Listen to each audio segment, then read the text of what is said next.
ये चारकोप आश्रय सोसाइटी है। ये हाउसिंग सोसाइटी में सेल्फ रीडेवलपमेंट के लिए सोसाइटी जब गई तो उसके पहले उनको एडिशनल एरिया देने की बात हुई थी। वैसे उसमें PAAA में ये बात का जिक्र है। लेकिन हुआ ऐसे कि जब ये सोसाइटी बनी तो उसका जो एरिया बचा, एडिशनल एरिया जो बचा, वो उनको दिया नहीं गया। और उन्होंने जब उस वो एडिशनल एरिया के साथ उन्होंने जब जो दूसरा शॉप जो बना तो शॉप खरीदने की उन्होंने तैयारी दिखाई, मेरी शील जो है स्वाति सूर्यकांत मोरे।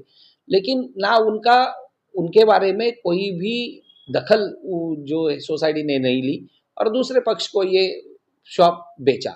अब वो भी शॉप बेचा, इसके बारे में भी गड़बड़ है, क्योंकि वो शॉप हमने बेचा ही नहीं और वो हमारा जो एग्रीमेंट हुआ है वो गैर कानूनी है, ऐसा सोसाइटी का कहना है। तो ये सारी बातें जो है, ये बातें जो कानूनन कहीं नहीं बैठती। और मेरे जो मुवक्किल है स्वाति सूर्यकांत मोरे, उनके साथ ये चीटिंग किया गया है, क्योंकि उनको ना एडिशनल एरिया खरीदने को उनको परमिशन दी गई है और उनका क्लेम वैसे ही है, बावजूद उसके किसी और को ये जो शॉप है वो बेचा गया है। तो चीटर है इसमें इसमें जो है 13 आरोपी बनाए गए। तो 1 से 11 तक ये सोसाइटी के पदाधिकारी है और 12 और 13 जिन्होंने ये शॉप खरीदा, वो जो जॉइंट क्लेमेंट है उनको 12 और 13 नंबर का आरोपी किया गया है।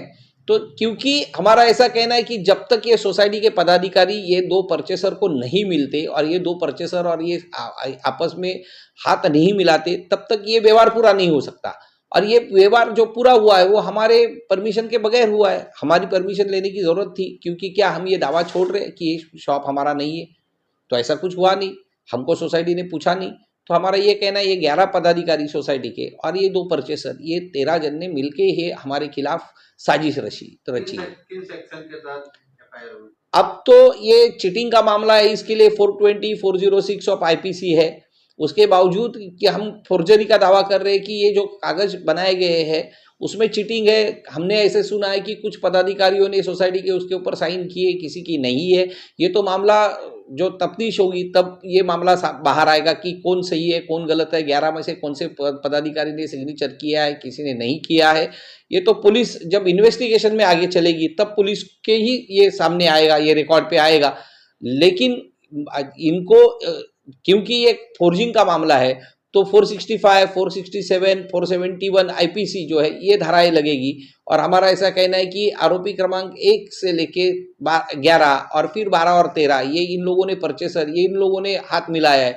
तो ये क्रिमिनल कॉन्स्पिरेसी का मामला होता है। इसके लिए 120B का भी वहाँ जो है सेक्शन जोड़ा गया है।